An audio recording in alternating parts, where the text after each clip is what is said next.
sabi niya dito, there was a rich man who was dressed in purple and fine linen and lived in luxury every day. At his gates was laid a beggar named Lazarus, covered with sores and looking to eat what fell from the rich man's table. 21. And longing to eat what falls from the rich man's table, even the dogs came and licked his sores. The time came when the beggar died, and the angels carried him to Abraham's side. The rich man who died and was buried in hell, where he was tormented, he looked up and saw Abraham far away, with Lazarus by his side. So he called to him, Father Abraham, have pity on me, and sent Lazarus to dip the tip of his finger in water and cool my tongue, because I am in agony in this fire. But Abraham replied, Son, remember that in your lifetime you received your good things, which Lazarus received bad things, but now he is comforted here and you are in agony. And besides all this, between us and you a great chasm has been fixed, so that those who want to go from here to you cannot, nor can anyone cross over from there to us. He answered, Then I beg you, Father, send Lazarus to my father's house, for I have 5 brothers. Let him warn them, so that they will not always also come to this place of torment. Abraham replied, We have Moses and the prophets. Let them listen to them. No, Father Abraham, he said, but if someone from the dead comes to them, they will repent. 31, he said to them, If they do not listen to Moses and the prophets, they will not be convinced even if someone rise from the dead. Let's pray. Almighty Father God, we thank you so much, O God, for your word. Lord, we pray that your Holy Spirit be with us, O God, and guide us, give us understanding, wisdom, and knowledge that comes from you, God, for us to understand your message to us this morning. We pray that you will bless your people, O God. Thank you so much, O God, surround this place always by your hedges of protection, O God. We praise you and we glorify your name. This is all our prayers. In Jesus' mighty name, amen. Praise God. Ang gusto kong title na ibigay sa inyo sa umaga nito ay entitled The Prayer of a Rich Man. Siguro, tinatanong natin sa kaisipan natin, bakit nakakapagdasal ba ang isang namatay na tao? Pwede pa kung magdasal ba ang tao na wala ng buhay, na nasa kabilang buhay na? What happened to a man or sa tao pagkatapos ng kanyang kamatayan? Ano ang mangyayari sa tao na namatay na? Is there a life after death?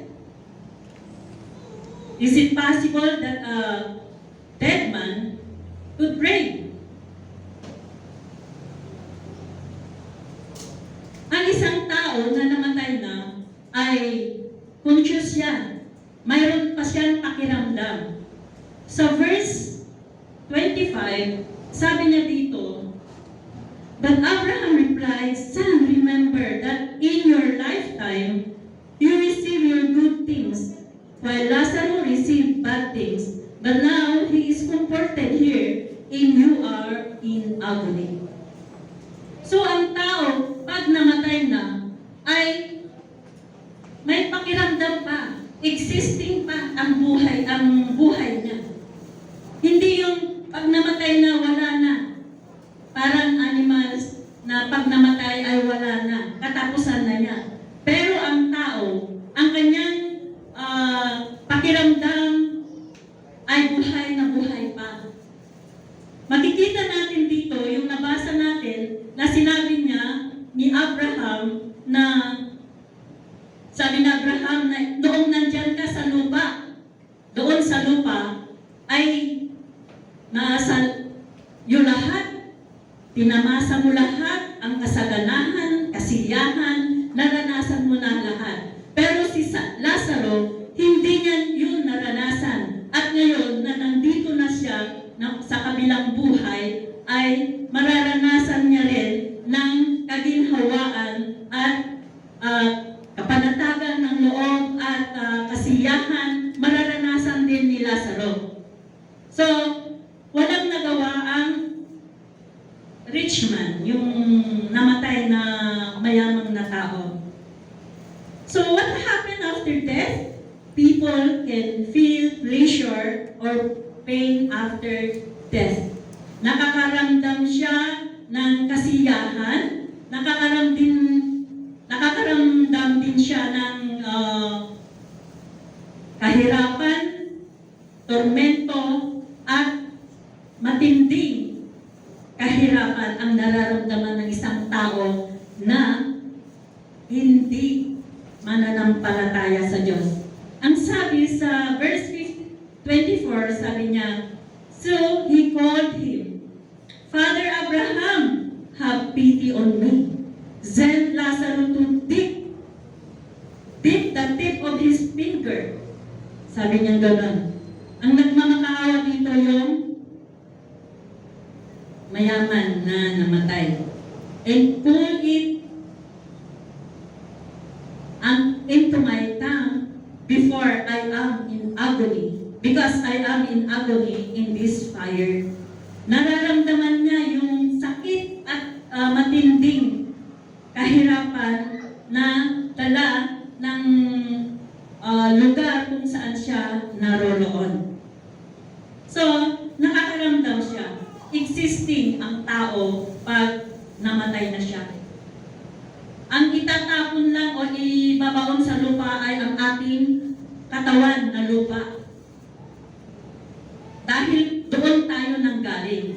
Pero yung kaluluwa natin ay may patutunguhan. Ang tao ay binubuo ng tatlong elemento. Ito yung katawan, ito yung akala natin, yung pag pinisil mo ito, ay sinugatan mo to, ito ang nakakaramdam, itong body natin. Hindi.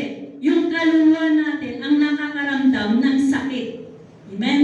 At ang espiritu natin, pangatlo ang espiritu natin, pag namatay ang tao, ibabaon sa lupa yung katawan niya, yung soul niya ay may destinasyon, at ang kanyang espiritu ay babalik sa Diyos na siya ang nagbigay. So, naniniwala tayo na when a man died, he is still existing. No? Originally, there were two sections of Hades. There are two destinations of man after death. That is, the destination is paradise and the place of perdition. Originally, these two sections of Hades, one for the saved and one for the unsaved. Dalawa ang compartment na yan. No? Yung isa, pupunta sa impyerno na yun eh. No? At yung isa sa paradise.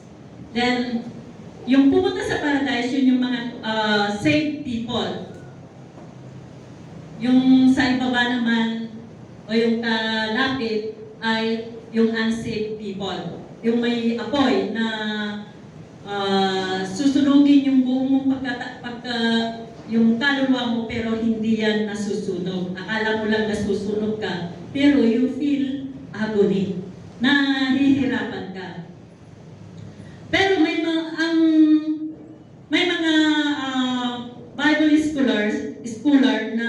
sinasabi nila na after the cross, after na naipako si Lord Jesus sa cross, pagkatapos nun, ay namatay ang ating Panginoong Jesus. Then, ang sabi ng Biblia, ang ating Panginoong Jesus ay bumaba. He descended to Hades. Bumaba siya sa Hades.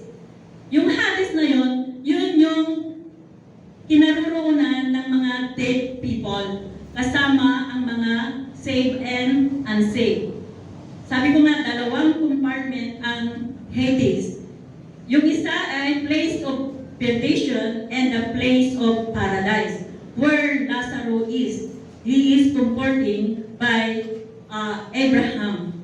So, sabi nga nila na, lalo na kung nakabasa na kayo sa Scofield Bible, at sasabi doon na ang Panginoon, after His crucifixion and was buried, during the time na nasa grave siya, He descended to Hades and depopulated.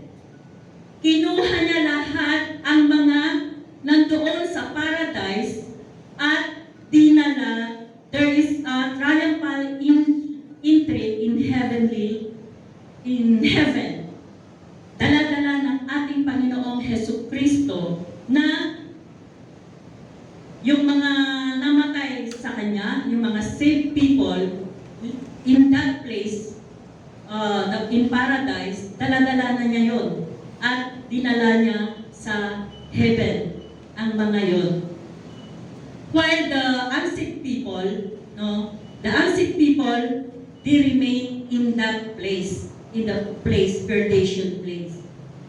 Sabi niya sa Ephesians 4, chapter 4, verse 8 to 10, yun ang nagsasabi na during the death of our Lord Jesus Christ, He went down to Hades and depopulated the place of paradise, and He brought all the dead in Christ, and we have a triumphal entry in heaven. So parang sinasabi ng Panginoon, nakikita ng mga unsaved people kung paano dinala ng Panginoon ang mga saved people. Ephesians chapter 4, verse 8, mababasa natin doon. Okay, basahin natin. Chapter 4, verse 8.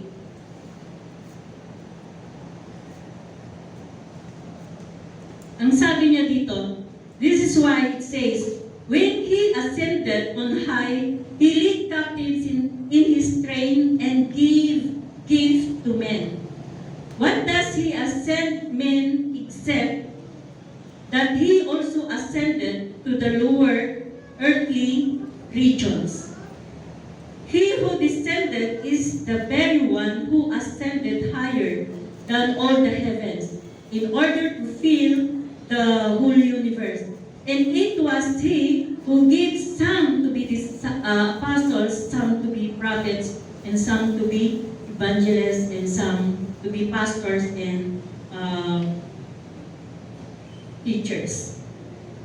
So ang ating Panginoon, nung namatay nga siya, bumaba siya sa Hades, and kinuha niya ang kanyang mga mananampalataya na namatay at dinala niya sa heaven para doon ay mananatili ang mga mananampalataya na namatay kay Kristo. Pero yung mga namatay na hindi mananampalataya, they stay in that place, the place of perdition. Ang lugar na yon ay, it is a place of torment. Doon sila na torment, na naghihirap sila sa place na yon. They will wait until the white judgment, the white throne judgment. They will stay there until the final judgment, that is the white throne judgment. Hindi sila hindi sila maaalis na doon hanggat darating yung white throne judgment. Doon sila mahahatulan. At yung pag-iisti nila sa Hades na yon, hindi, it is just a beginning. Yun ay umpisa pa lang. Pero, after the judgment, they will be thrown into the lake of fire. After the judgment. So, they will just wait for the white throne judgment. And that place is a place where no remorse. Wala nang, hindi ka na pwedeng magsisi doon. Panginoon, hindi ka na pwedeng magsisi. Pero doon ka makakarinig ng mga salita ng pagsisisi. Kung alam ko lang na may ganitong lugar na pupuntahan ko, sana naniwala ako sa mga preaching. Sana naniwala ako sa mga nagsasabi na may impyerno, na may langit. Pero wala nang kabuluhan yon. Kahit magsisi sa kanilang kasalanan, wala nang kabuluhan yon.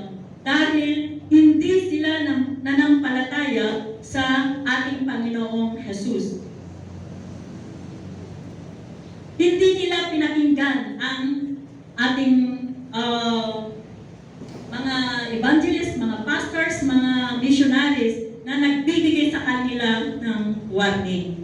So, the place of perdition has no more remorse. Wala na, kahit magsisi ka, wala nang kabuluhan yon.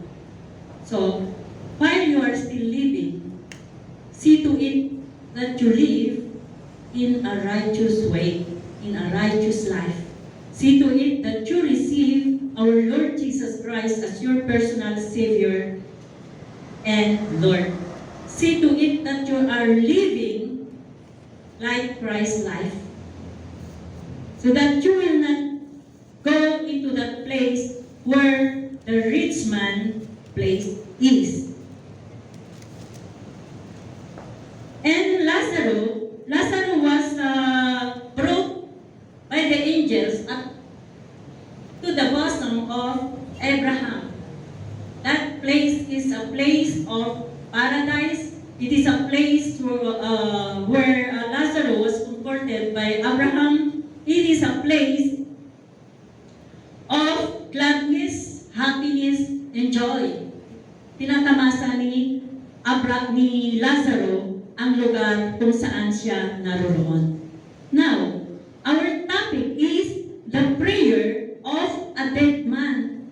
I asked you a while ago that is it possible that a dead man pray? Yes, it is possible.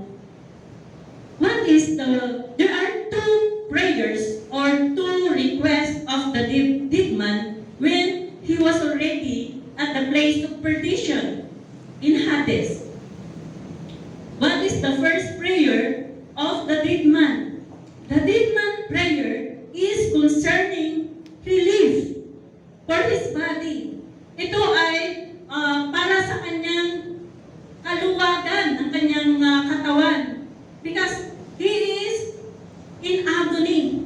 He is tormented while he is in agony. Ikaw naman ang nakalagay sa gitna ng apoy, lumalagablab. Ano ang feeling ng isang tao, isang kaluluwa na nandun sa gitna ng lumalagablab na apoy? How do you feel? Matalsikan ka lang ng mantika. Ang sakit, di ba? Naglalakad ka dyan sa labas at napakatindi ang init. Anong sasabihin mo? Napakainit. While that rich man is suffering in agony. So he asked Abraham to send Lazarus to dip the tip of his finger and let him come here and place it in my tongue. Sabi niya gano'n. Papuntahin mo dito ang Abraham si Lazaro. Iyon ang request niya eh. Para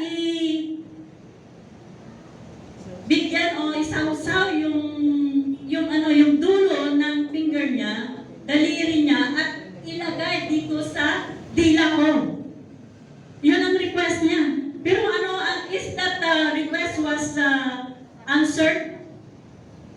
Was granted? No. It was denied by Father Abraham, by Abraham. What did Abraham said? He said, 25. Verse 25. Ano ang sabi niya sa verse 25? Ano ang sabi ni Abraham? Sagot ni Abraham sa rich man when he asked Abraham to send Lazarus to dip the tip of his finger. Ang sabi ni Abraham sa 24, so he called him, Father Abraham, have pity on me, and send Lazarus to dip the tip of his finger in water and cool my tongue because I am in agony in this fire. So, hindi grinant ni Abraham ang kanyang request, kundi ang sabi ni Abraham sa kanya sa 25, but Abraham replied, Son, remember that in your lifetime you received your good things while Lazarus received bad things. But now he is comforted here and you are in agony. So nahihirapan na siya. Sinabihan ni Abraham na hindi na pwede na pumunta dyan si Lazarus. Kasi ikaw nung nandun sa lupa, tinamasa mo na lahat ang kasaganaan, kapangyarihan na sa'yo. Kasiyahan na sa'yo. Maraming pera na sa'yo. Mayaman eh. Pero si Lazaro, kahit ayaw ipinagkain mo sa kanya, walang ibinigay na kahit leftover na ipagkaloob mo sa kanya, wala kang ibinigay. So si Lazaro kasi isang bigar na namamalimos at puno ng gusali ang kanyang katawan. So pag iniisip mo yon, kadidirihan mo. So, the rich man maybe hate him because of his condition. And that Abraham said that you have already tinamasa mo na lahat. Nasa iyo na. And mayroong isang reason why, sa pang-reason kung bakit si Lazaro ay hindi makakapunta doon, there is a great gulf. Malaking bangin ang namamagitan sa kanila. So, hindi pwede si Lazaro ay makapunta doon. And, sabi pa na Abraham, ang mga nandito ay hindi na makakapunta dyan. At ang mga nandyan ay hindi makakapunta. So, his request was denied. His first prayer was denied. Hindi grinant ni Abraham. So, number two na request nung deadpan, sabi niya,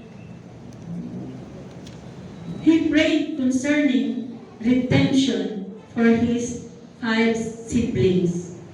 Sa 31, is redemption ng kanyang mga kapatid. May 5 pang kapatid na natitira dito sa lupa. Of course, hindi pa mananampalataya at marahil kasing ugali niya. Ano ang ugali ng rich man? He is a wicked rich man. So, alam niya na yung kapatid niya ay pareho sila na the same ugali or hindi pa nila natatanggap ang Panginoong Yesus, hindi pa nila kilala ang ating Panginoon na tagapagligtas nila sa buhay. So nag-request na magpapunta si Abraham ng isang namatay na nabuhay para warningan ang kanyang mga kapatid. Mga kapatid, itong rich man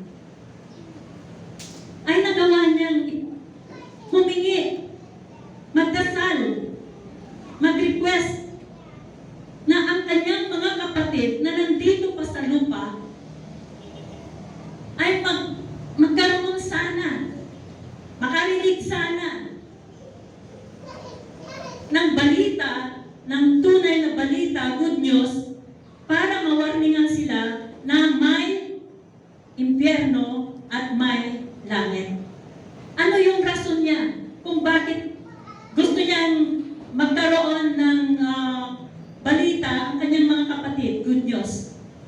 Bakit? Dahil ayaw niya na yung mga kapatid niya ay mapunta sa kinaroroonan niya. Ayaw niya na mag-suffer ang kanyang mga kapatid sa kanyang kinaroroonan.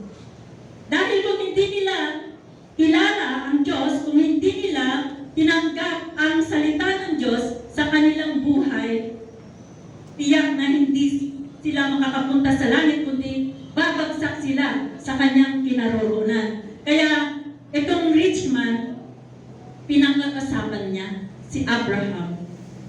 Kapatid, may mga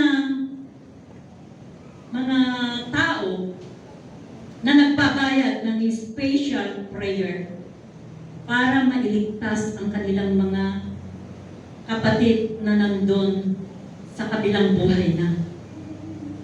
Nagbabayad sila ng special prayer na kahit gaano kamahal ang special prayer, binabayaran nila para yung kapatid nila na nandun sa impyerno ay lilipat sa langit sa pamamagitan ng kanilang dasalin. No? Kung ordinary prayer, unti-unti naman daw ang paglipat ng kaluluwa ng kapatid nila sa langit. Pero, hindi pala yung prayer ng isang kapatid dito sa lupa na buhay pa, hindi yun mapapakinggan. Kasi namatay na yun eh. Wala nang kabuluhan yung special prayer mo para mailipat yung kapatid mo sa langit. Wala na yung kabuluhan. Hindi nila alam na ang nag-pray sa kanila, yung kapatid nila na namatay na nandun na nagsasuffer sa impyerno, ang siyang humihingi ng dasal sa kanila para sa ganon mabalitaan daw, malaman nila ang magandang balita patungkol sa ating Panginoong Diyos. Ang balita na may impyerno at may langit. Balita na pagdating ng araw na namatay yung tao, ay dalawa ang pupuntahan niya. Pwedeng mapunta sa impyerno, pwedeng mapunta sa langit. Ganun yun, kapatid. Akalain natin yung nanay natin o yung tatay natin na nasa impyerno. Ang siya pala nagdadasal, pinagdadasal niya na yung anak ko, yung manugang ko, yung kapatid ko na hindi pa nananampalataya ay mapakinggan niya sana ang magandang balita. Na malaman niya sana na may impyerno at may langit na pupuntahan pag namatay. Si Richman, pinagdasal niya, nag-request siya kay Abraham na kung sana si Lazaro ay mabuhay muli at mapunta. Puntahan niya yung mga kapatid niya na 5 na hindi pa mananampalataya. Pero ano ang sagot ni Abraham? Hindi pwede. Nandun ang mga propeta. Nandun si Moses. Nandun si Moses. Andun ang mga propeta. Sabi ni Abraham dito. Sabi ni Abraham replied, sa 28, sabi niya, "For I have 5 brothers, let him warn them, so that they will not come to this place of torment." But Abraham replied, "Do you have Moses and the prophets? Let them listen to them." Andun si Moses, andun ang mga propeta. Hayaan mo na sila ay makinig sa kanila. Pero nakipag-usap pa si Richman. So, makikita natin dito na after death, there is life. Makikita natin dito na ang 5 senses ng tao ay existing after your death. Existing yun. Kasi nakikipag-transact si Richman kay Abraham. Nakikipag-argue siya. Sinasabi niya, "No, Father Abraham is dead, but if someone from the dead goes to them, they will repent." Nakikipag-kalastasan Abraham. So the five senses of a man is still existing after your death. After death, he feels, he hears, he tastes, he sees, and ano pa? Yung five senses, he hears. So, our five senses is still existing after our death. And 31, Abraham said, 31, he said to him, if they do not listen to Moses and the prophet, they will not be convinced if someone rises from the dead. Kahit mayroong mabubuhay na isang patay na, kung hindi nila paniniwalaan si Moses at ang mga propeta, hindi sila maniniwala. So alam niya Abraham na itong mga kapatid ni Richman ay stubborn din sila. Kasi kung hindi nila pakinggan si Moses at mga propeta, sabi niya ganon, kahit may makita na milagro na patay, mabuhay, hindi siya mananampalataya, hindi siya maniniwala. Ganon. So, hindi grinan ni Abraham ang dalawang request o ang dalawang prayer ng Richman. Ganon din sa atin mga kapatid.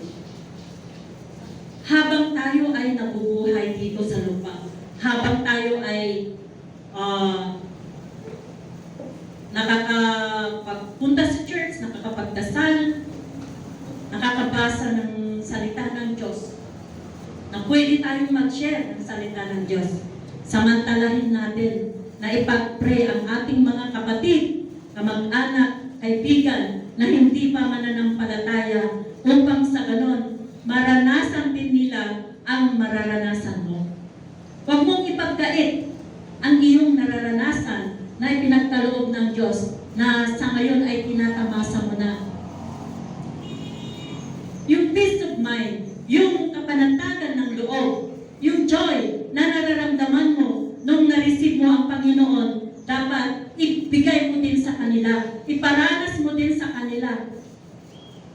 At mas lalong, matutuwa pa sila lalo na pag nasa langit na tayo. Itong rich man, ginawa niya yung lahat ng makakaya na makipag-usap kay Abraham para sa redemption o kaligtasan ng kanyang kapatid. Iniisip na niya, hindi niya iniisip na yung sarili na kasi andun na, yun na ang destination na eh. Wala na siyang magagawa. So ang kanyang magagawa na lang sana ay yung mga kapatid niya ay hindi na pupunta sa lugar na kinaroroonan niya. Kundi gusto niya na yung mga kapatid niya ay mapunta sa magandang lugar. Mapunta sa langit na hindi na sa place of torment. Hayaan na lang niya na siya na lang ang mag-suffer doon. Kasi wala nang halaga yung pagsisisi na. Wala nang kahalagahan yun. Ang lugar na to ay ito yung makakarinig ka ng maraming pagsisisi. Sana nakinig ako sa mga nagbibigay o naghahayag ng salita ng Diyos. Ganon. Pero may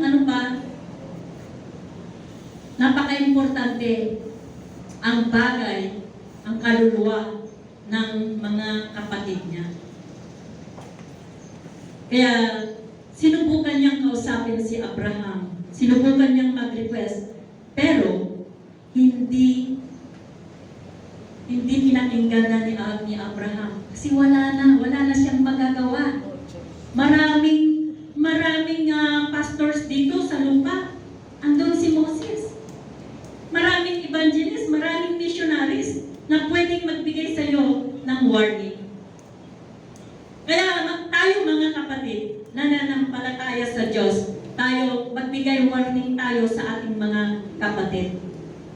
Ang sabi ni Ezekiel sa 18:4, the soul who sin will die. Na yung tao na mamatay sa kanyang kasalanan ay mamamatay. Ibig sabihin nun, yung mamamatay, hindi lang yung mamatay ka sa first death, kasi there are two deaths. Mamamatay ka sa physical death and mamamatay ka sa spiritual death. Kaya sinabi ni Ezekiel na the soul who sin will die. Mamamatay sa second death. Ibig sabihin, yung second death ay wala ka ng kapag-asa. So, let's have to warn our brothers, our sisters, our relatives, or our friends that are not yet believing or that are lost. We warn them. The dead man valued the soul of his brothers. Mayaman sila. Kaya nang bumili ng kahit anong gusto nila. Pero ano ang sabi ng Marcos chapter 8 verse 36. What profit a man if he gained the whole world but lost his soul? Ano ang mapapala ng isang tao na kahit makamtan niya ang buong daigdig, pero mawawala naman ang kanyang kaluluwa? Kaya yung rich man, talagang gusto niya na balaan ang kanyang mga kapatid. Hindi mo kasi mabibili ang kaligtasan eh. Hindi mo mabibili ng pera ang kaligtasan. Ang Diyos, binigyan niya ng kahalagahan ang kaluluwa ng tao. Kaya nga nagawa niya na i-demonstrate ang kanyang pag-ibig sa sanlibutan. Nagawa niya nga na ipagkaloob ang kanyang anak, ang kanyang buktong na anak, ang ating Panginoong Jesucristo, para ikaw at ako ay maligtas. Pero may kondisyon, kailangan you have to receive and believe our Lord Jesus Christ. You have to accept Him as your personal Savior and Lord. John 3:16, sabi niya, for God so loved the world that He gave His only begotten Son, that whosoever believeth in Him should not perish, but have an everlasting life. Our God valued our soul. That's why He demonstrated His great love towards us, that even we are sinner, He gave His only begotten Son. Ito lang, yung soul lang natin ang hawak natin na position eh. Dito sa lupa, lahat ng hawak natin, lahat ng nasa atin ay mawawala. It is not eternal. It is temporal. So our only position right now is our soul. This is only the eternal position that we have, our soul. So, what shall we do for our soul? You know your destination. When you believe Jesus Christ as your personal Savior, you know already your destination. So we must value our soul. God valued our soul. The rich man valued the soul of his brothers. He tried to communicate with Abraham through his request, through prayers, but it's nothing. It's in vain. Walang nangyari.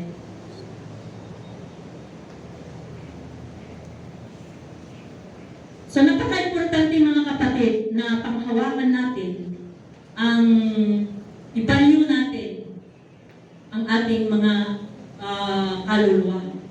Ito lang yung eternal na position that we have. We don't have nothing in this world. When we were born, no, nothing is with us. And pag namatay tayo, wala rin tayong madadala. So, ang kaluluwa lang natin, ang eternal na possession natin. All of this that we have are temporal. So we have to value our soul that God has also valued for it, mga kapatid. So, both God and Satan know the value of the soul. Ang Panginoon, kahit Satanas, alam niya na ang kaluluwa ay mahalaga. Kaya si Satanas, ginagawa niya lahat ang kanyang pwedeng gawin para yung soul mo, yung kaluluwa mo, ay madala sa impyerno. Kasi binabalyo din niya eh. Binibigyan niya ng kahulugan, pero hindi kahulugan na mapunta ka sa magandang hinatnan, kundi ang gusto niya, kasama ka niya sa impyerno. Ang impyerno, hindi nilikha ng Diyos, hindi ginawa ng Diyos para sa tao, kundi ang impyerno ay ginawa ng Diyos para kay Satanas at ang kanyang kasamahan. Yung kasama niya na nagkutita sa langit, na bumagsak dito sa lupa, yun yung mga ginawan ng impyerno. At kapatid, huwag kang sasama, huwag kang bibigay, kundi manampalataya ka sa Diyos. Kasi sabi ko kanina na God valued your soul, and you have to value also your soul. Bigyan mong kahalagahan ang inyong sarili, ang iyong kaluluwa. Since Christ died for us, and it's God's will that no one will perish. He is patiently waiting for you. According to 2 Peter chapter 2 verse 9, God is waiting for you. He is not, sabi niya dito, He is not slow in keeping His promise, but He is patiently waiting for you. He doesn't want that one will be lost. He wants that all of us will come into repentance, that all of us will come or will have faith and will go to heaven. That is God's will. That's why God commissioned us to evangelize. When our Lord Jesus Christ resurrected, He found His times with His disciples. He spent His more times to His disciples while He is still on earth. And there are two commandments that Jesus Christ leave to His disciples. What are they? You will have to evangelize. Mark 16:15 says that, go into all the world and preach the gospel to every creature. Hindi isang creature, kundi every creature. Lahat ng tao dito sa mundo says, go. This is the commandments of our Lord Jesus Christ. Before He ascended to heaven, He told to His disciple, He commanded, this is a mandatory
28, verses 18 to 20.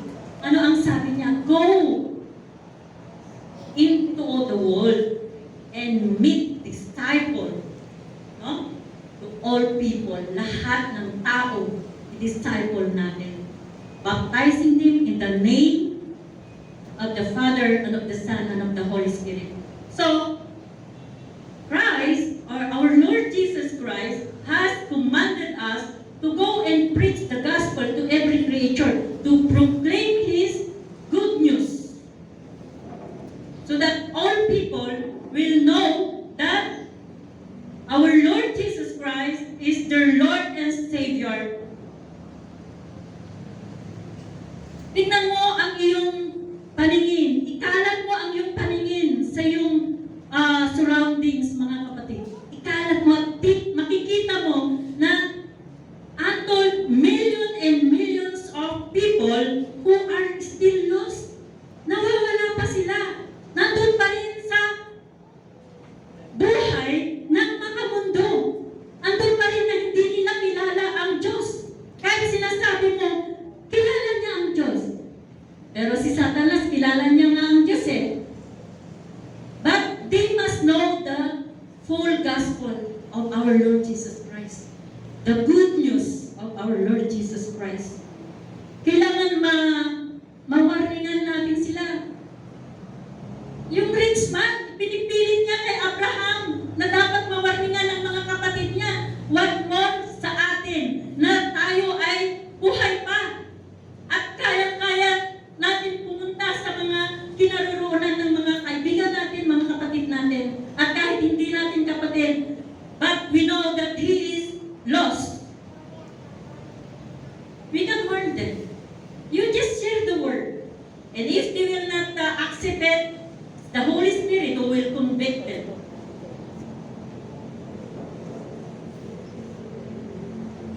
Sabi ni Matthew na the field are plenty, but the harvester are few. Kulang ang mag-aani. Maraming aanihin.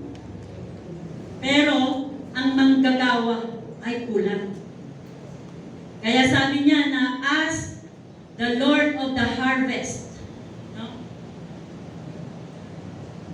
Ask the Lord of the harvest na mag-request kayo ng mga manggagawa. Ikaw kapatid, ikaw ay isang manggagawa. Huwag mong sabihin na hindi ako pwedeng pumunta dyan sa mag-share ng word. Kasi membro lang ako. Wala akong karapatan. I am not worthy to share the word. I am just only a member. Only the pastors, only the elders, only the missionaries can share the word. No. Kapatid, the commandments of our Lord Jesus Christ. Go. He is just not instructing His disciples, but every believer, every Christian are instructed also. Ang church, yan ang position ng church. The believer and the church to preach and to share the Word of God. To evangelize. We have a program this coming summer that we are going to evangelize. Evangelize means it is proclaiming the good news. Proclaiming the good news. That is evangelization. Witnessing, it is to testify, to witness the things that you have seen, the good news, and yung mga nakita mo na ginawa ng Diyos sa buhay mo. You have to share and testify the good news. Nalaman mo na magandang balita to, you share it. Even you will not preach, you will just share it. I do not know how to preach, but you know how to share. And don't tell me that you are incapable. Don't tell me that it is not your responsibility. Pero kapatid, lahat tayo ay naatasan na mag-share ng salita ng Diyos. We have the field are wide open. And it is, sabi nga nila, we do not have to go into the aquarium to share the word. Napakalawak ang dagat. Napakalawak ang pwedeng pagtanihan natin. Maraming kaluluwa ang nawawala. Maraming kaluluwa ang ready to accept. But, how could they accept? How could they believe if no one will tell them the good news? How could they believe if they do not hear, they don't hear the word? How could they believe? How could they believe if no one will bring the gospel to them? How could they believe if no one will share the gospel to them? The Bible says in Acts 1:8 na inatasan ng Panginoong Jesucristo ang mga Kristiyano, alagad niya, na you will be my witness. Sabi niya gano'n. It's not just in our family, in your community, in your bayan, or into the world. But we are commanded. He said that I will give you power. But you will receive power when the Holy Spirit comes on you, and you will be my witnesses in Jerusalem and in all the Judea and Samaria and to the ends of the earth.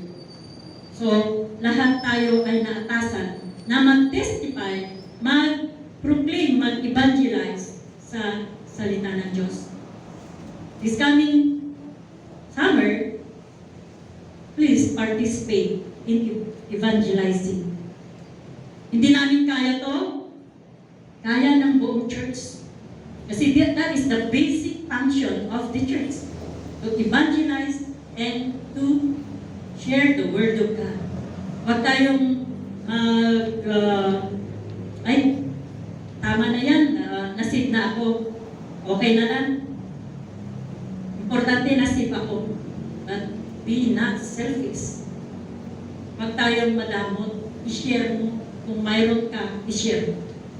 Huwag natin gayahin si Richman na madamot siya.